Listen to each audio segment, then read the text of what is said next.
अब इसे समझिए, पूज्य दादा गुरु जी महाराज जिनका मंदिर मथुरा में उपस्थित बना हुआ, आप गुप्त संत थे। गुप्त संत वो होते जो समाज में आकर के इस तरह सत्संग वचन नहीं करते, आपकी जीवात्मा को तो जगा देंगे। हमारे गुरु महाराज की जीवात्माओं को उनको सच्चा मार्ग बताया परम पूज्य दादा गुरु जी महाराज ने, लेकिन वो समाज में इस तरह सत्संग कभी उन्होंने नहीं किया। उनकी जीवात्मा को जगाने के बाद फिर स्वामी जी महाराज को उन्होंने जब बागडोर दी, तब स्वामी जी महाराज प्रकट संत बन के इस समाज के सामने आए और करीब करीब 60 साल तक उन्होंने धर्म का प्रचार किया, शाकाहारी सदाचार का प्रचार किया। हमें आपको एक दूसरे को मिलवाया, जुड़वा दिया, एक संगत बना दी, जिससे एक अच्छे भारत का निर्माण हो सके। रामराज ऐसे कैसे भाषण दे करके नहीं आएगा। पूज्य महाराज जी अपने वचन सत्संग में बताते हैं कि बच्चा आप भटक जाते हो, पढ़ने हम गए थे कुछ और, आए थे हरि भजन को और कोटन लगे कपास, करने कुछ और बैठे और हो कुछ और जाता। तो ये माया का खेल है, और जब तक तुम माया के पीछे भागते रहोगे कुछ नहीं मिलेगा तुम्हें। भगवान राम ने भी कहा कि मैं देखो सोने के हिरण के पीछे भाग रहा हूं, लेकिन अगर मैं इस सोने के हिरण के पीछे भाग रहा हूं तो मैं अपनी पत्नी से दूर हो गया। उसी तरह तुम संसारी लोग भी जब मोह माया के पीछे इतना भागते हो तो घर बार से छूट जाता है। रहते घर बार लखनऊ में और तुम कलकत्ता में बैठे कहीं कमा खा रहे हो, और जब यहाँ आए तो परिवार पूरा टूट गया। इसीलिए मोह माया के पीछे इतना मत भागो।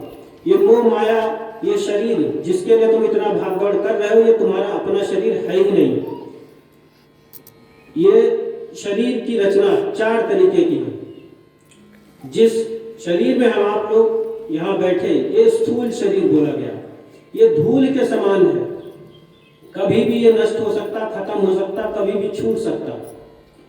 स्थूल शरीर 5 तत्वों का होता है, चित्त जल पावन गगन समीरा, पृथ्वी जल अग्नि वायु आकाश। ये 5 तत्वों का जब मिलाप हुआ तब हमारा आपका ये स्थूल शरीर बना। ये चाहे कितना भारी हो, चाहे कितना हल्का हो, चाहे कितना लंबा चाहे कितना छोटा हो, जब प्राण निकल जाएंगे तो ये यहीं नीचे पड़ा रहेगा, ये ऊपर नहीं जा पाएगा। स्थूल शरीर के ही अंदर लिंग शरीर, जिसमें सारे देवी देवता स्वर्ग और वैकुंठ में जितने हैं, आप लिंग शरीर में ही विराजमान। इसी के लिंग शरीर के अंदर सूक्ष्म शरीर आता। स्वामी जी महाराज ने जिन जिन लोगों को 5 नाम का नामदान दिया, नामदान का जो पहला नाम है, आप लोगों को समझाने के लिए ईश्वर धाम उसको कह देता हूं। ईश्वर धाम में आप लोग सूक्ष्म शरीर में यहीं पे विराजमान है, और सूक्ष्म शरीर के ही अंदर कारण शरीर आता। नामदान जो स्वामी जी महाराज ने दिया, अब दूसरे नाम का ध्यान करो। वो दूसरा नाम समझाने के लिए उसको ब्रह्मधाम में कह देता हूं। वो इसी कारण शरीर में ब्रह्मधाम में यहीं पे विराजमान है। और सूरज चांद सितारे इनको लांघने के बाद 5 तरीके के चक्र आते हैं। सबसे पहला बुधा चक्र, उसके बाद इंद्री चक्र, उसके बाद नाभि चक्र, फिर हृदय चक्र, और उसके बाद सबसे ऊपर कंठ चक्र। और कंठ चक्र के ऊपर आपकी ये जीवात्मा, जिसको परम प्रकाश रूप दिन राती, और नहीं चाहिए वहां दिया ग्रत बाती, जिसके अंदर 16 सूर्य के बराबर प्रकाश इस शरीर के अंदर वो बैठी हुई है अपने दबा करके। लेकिन हम आप इस शरीर से कोई दीपक जला रहा, कोई ज्योति जला रहा, उसकी कोई आवश्यकता नहीं। अब इन 5 चक्रों के बारे में बताता हूँ। पहला बुधा चक्र। बुधा चक्र में गणेश जी वास करते हैं। गणेश जी यहाँ के मालिक हैं। पृथ्वी तत्व यहाँ पाया जाता, और ये 4 दल का कमल है। इसी के ऊपर इंद्री चक्र आता। इंद्री चक्र में जल तत्व पाया जाता, ब्रह्मा जी यहाँ के मालिक हैं।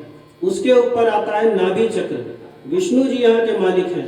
ये 8 दल का कमल और अग्नि तत्व यहाँ पाया जाता। उसके ऊपर हृदय चक्र, जहाँ पर शंकर भगवान विराजमान है, शंकर भगवान यहाँ के मालिक हैं। और उसके ऊपर कंठ चक्र, जो ब्रह्मा विष्णु महादेव इनकी माता जी आद्या महाशक्ति, आप यही कंठ चक्र में विराजमान हो। 16 दल का कमल, और इसके ऊपर हमारी आपकी जीवात्मा। तो जिस तरह ये पेड़ होता है जिसकी जड़ें नीचे होती और इसकी टहनी पत्तियां ऊपर होती, ठीक उसी तरह अगर उस पेड़ को उल्टा कर दिया जाए, जड़ ऊपर और नीचे टहनी, तो वही रचना हमारे हिसाब का ये मनुष्य शरीर का है। आत्मा सबसे ऊपर बैठी और ये जितने देवी देवताओं को आप पूज रहे हो ये सब नीचे झूल रहे। स्वामी जी महाराज कहते थे कि बच्चा, जिस तरह हमारी एक कर्म भूमि मथुरा और जन्म भूमि खितौरा, उसी तरह हमारी आपकी भी जन्म भूमि और कर्म भूमि, आध्यात्मिक जन्म भूमि और आध्यात्मिक कर्म भूमि मथुरा और खितौरा है। स्वामी जी महाराज कहते थे कि बच्चा, ये मथुरा और खितौरा का कभी भी आप भटक मत जाना। ये दरबार तुम्हारा अपने गुरु का है, बराबर इस दरबार में आकर अपनी हाजिरी लगाते रहना। गोस्वामी जी महाराज कहते थे कि ये दोनों आंखों के मध्य भाग में यहाँ, उसके लिए लिखा कि या घट भीतर मंदिर मस्जिद, या घट भीतर गुरु हमारा, और या घट भीतर 7 समुंदर पार कोई मीठा कोई खारा, और या घट भीतर राम में देखा जब तीसर नैन उगारा। अब पहली लाइन से समझिए, या घट भीतर मंदिर मस्जिद, जब इन बाहरी आंखों को मैंने बंद किया, अंतर में ध्यान दिया, तो सारे विश्व भर के जितने भी मंदिर और मस्जिद हैं वो इसी के अंदर बैठे। और या घट भीतर गुरु हमारा गुरु भी हमको अंदर ही दर्शन देगा, अंदर ही हमको दिखेगा। और या घट भीतर 7 समुद्र पार, ये जितने भी बड़े बड़े समुद्र हैं ये सब के दर्शन यही बैठे, कहीं किसी गंगा यमुना में नहीं जाना दर्शन करने, सब कुछ तुम्हारे अंदर ही बैठा। और या घट भीतर राम में देखा जब तीसर नैन उगारा, जिस राम की पूजा मैं अपने घर में दीपक आरती जला के कर रहा था, वो राम को भी मैंने आंख बंद करके ही यही देखा। मूंदेव नैन त्रिसित जब भयो, और पुण्य चितवत कौशलपुर गयो। ये मूंदेव नैन, ये बाहर से आंखों को बंद कर लिया, मूंदेव नैन और त्रिसित जब भयो। त्रिसित का मतलब कि प्यासे को पानी की कीमत पता होती। जब अंदर त्रिसत हुआ मैं, तब उस महाप्रभु ने हमको देखा और कहा कि वारी जीवात्मा, मैंने इस संसार में इतना मकड़ जाल फैला रखा, कोई तीरथ भाग रहा, कोई यहाँ भाग रहा, तुम उस सब को छोड़ के मेरे मकड़ जाल को काट के तुम यहाँ कैसे आ गए? तो यहाँ आने का रास्ता कोई समर्थ सच्चा गुरु वही बता सकता। स्वामी जी महाराज कहते थे कि कलयुग केवल नाम आधारा, सुमिर सुमिर नर उतर ही पारा। कलयुग में केवल नाम का ही आधार है। कलयुग योग न यज्ञ न ज्ञाना, एक आधार नाम गुण गाना।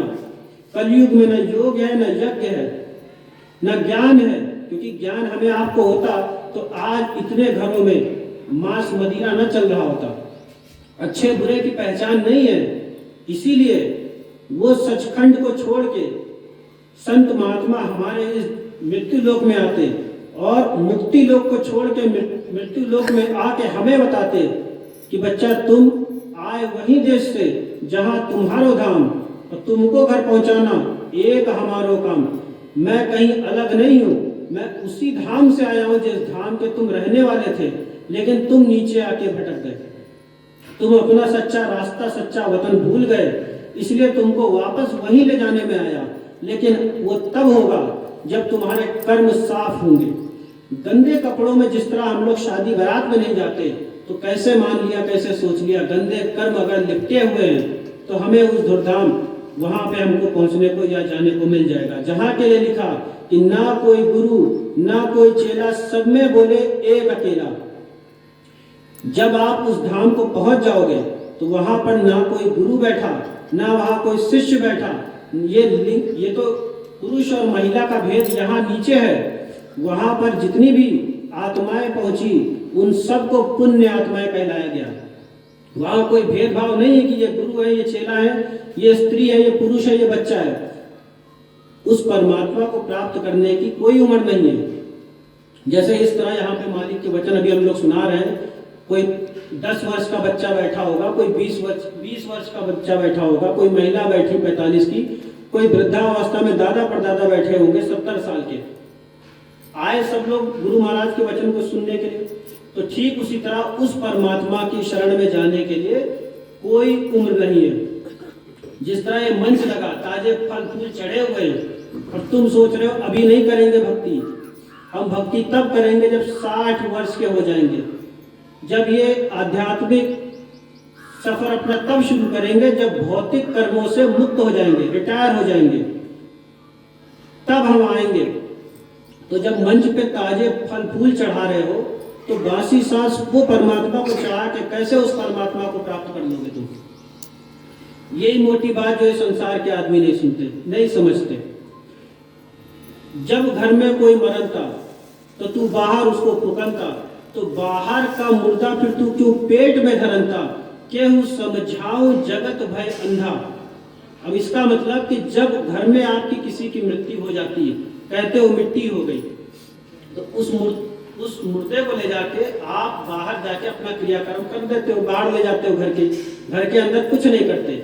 लेकिन बाहर का ही मुर्दा अपने किचन में लाओगे, काट के पका के बड़े आराम से उसको खाओगे। तिल भर मच्छी खाई के कोटि करो गौदान, काशी करवट जामरे निश्चय नरक निदान। अगर आपने तिल भर मच्छी भी खाई है, उसके बावजूद चाहे तुम काशी में पत्थर पे अपना सर पटक पटक के फाड़ दो, लेकिन तुम्हें फिर भी उसकी सख्त सजा मिलेगी। चाहे आप कितनी गौओं का दान कर दो, वो बुरा कर्म अगर आपने कर दिया, वो अगर लिपट गया तो आपको उसका भोग भोगना ही पड़ेगा। महाभारत में कृष्ण भगवान ने अर्जुन की आंख जब खोली, युद्ध के लिए उनको तैयार किया, अर्जुन ने आदेश का पालन किया और कुछ नहीं। कृष्ण भगवान ने कहा इनको मारना है, अर्जुन ने कर दिया। लेकिन जब स्वर्ग वैकुंठ जाने लग गए कृष्ण भगवान, तो अकेले वो चले। अर्जुन ने कहा कि हे नाथ, हे प्रभु, मुझे भी अपने संग ले चलो, मैं तुम्हारा सखा। तब कृष्ण भगवान ने कहा कि मानव हत्या का जो पाप तुम्हारे ऊपर लगा है, पहले इसको काटो, ये बिना इसके लदे मैं तुम्हें अपने साथ नहीं ले जा सकता। तब अर्जुन की आंख खुली कि भाई मैं तो आपके आदेश का पालन कर रहा था, आपने कहा तो मैंने किया। तो जिस तरह स्कूल में बच्चे जाते हैं, मास्टर होमवर्क देता है बच्चों को कि ये करके ले आना, बच्चों के ऊपर है कि करें ना करें। करके जाएंगे तो मार नहीं खाएंगे और नहीं किया तो मारे जाएंगे। मार के डर से बच्चे होमवर्क करके मास्टर के सामने जाते हैं। तो ठीक उसी तरह कृष्ण भगवान ने कहा कि मैंने आदेश दिया था तुम्हें, लेकिन उस आदेश का पालन करना ना करना ये तुम्हारे ऊपर था। तुमने आदेश का पालन किया, मानव हत्या का दोष तुम्हारे ऊपर लगा। अब जब तक ये लदा रहेगा मैं तुम्हें उस जगह नहीं ले जा सकता। सच्चा समृद्ध गुरु जब ये आपको मिल जाएंगे और ये आपको भेद बता देंगे, दरबार सच्चा मथुरा का बताया भेद सच्चा, गुरु सच्चा, उसके बाद भी अगर नहीं किया और वृद्धावस्था आ गई तो ये शरीर आपका जर्जर कभी भी ढह जाएगा। मृतंग ऋषि की शिक्षिका सबरी, माता सबरी जब बहुत छोटी थी, बाल अवस्था में, तो गुरु उनको छोड़ के जाने लग गए। सबरी ने कहा कि हे प्रभु, मुझे अपने साथ ले चलो, मैं यहाँ अकेले आश्रम में क्या करूंगी। उनके गुरु ने कहा कि मैंने अपने तपोबल से इतना कर दिया कि मेरे इस आश्रम में एक दिन भगवान राम आएंगे, वो तुम्हें एक युक्ति बता देंगे, उस युक्ति को ले करके तब तुम मेरे पास आ सकती। सारा जीवन सबरी भगवान राम का इंतजार करती रही, रोज फूल बिछाती रही, रोज पेड़ तोड़ के लाती रही। एक समय ऐसा उनको लगा कि जैसे आम के पेड़ में जब आम पक जाता है तो किसी भी वक्त टूट सकता है।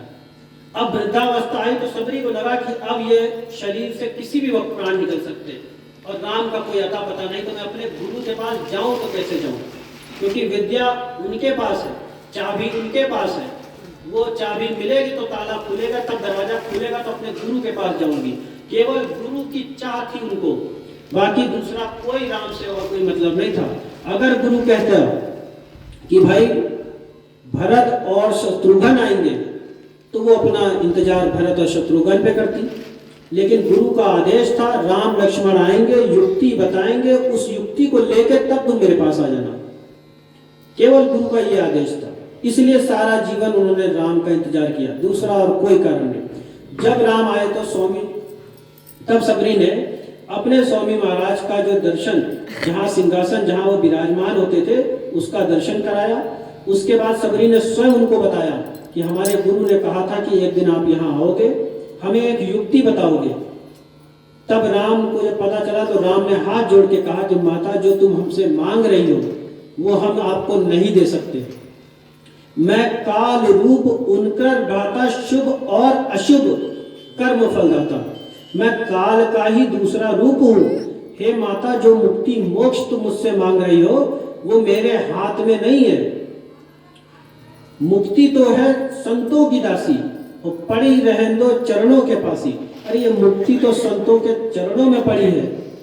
ये लेना है तो संतों की संगत में केवल बात करूं, मथुरा की केवल बात करूं तो आप कहोगे भाई ये जय गुरुदेव वाले केवल अपनी ही चलाते हैं, हमारी और कुछ जानते सुनते नहीं। तो आप ही की रामायण की बात को बता करके समझा दिया, जो हमारे गुरु महाराज कहते हैं कि ये तुम्हारा जो शरीर है, ये बड़े से बड़ा देवी देवता तड़प रहा कि हमें भी ये शरीर मिल जाए, अरे हम भी उस धाम चले जाएं।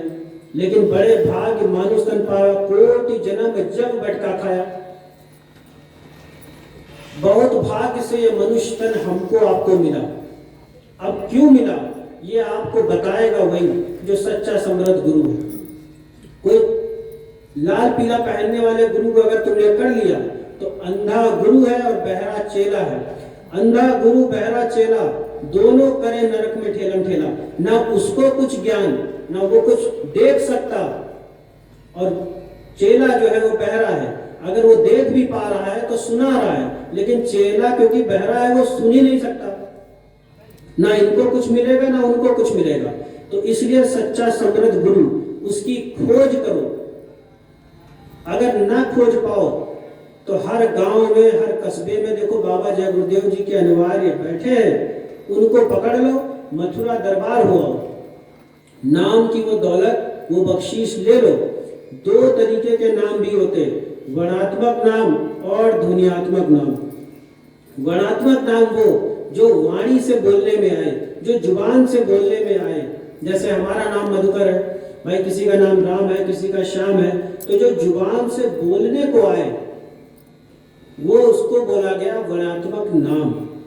दूसरा है ध्वनियात्मक नाम। ध्वनि मतलब आवाज, मतलब साउंड, जो उस परमात्मा के दरबार से हर एक जीवित इंसान, चाहे वो बच्चा हो, चाहे वो पुरुष हो, चाहे वो महिला हो, चाहे वो वृद्धावस्था में बैठा एक बुजुर्ग इंसान हो, अगर वो जीवित है, जिंदा है, तो उस परमात्मा की दरगाह से वो शरीर के अंदर रात और दिन धुनकार मार रही।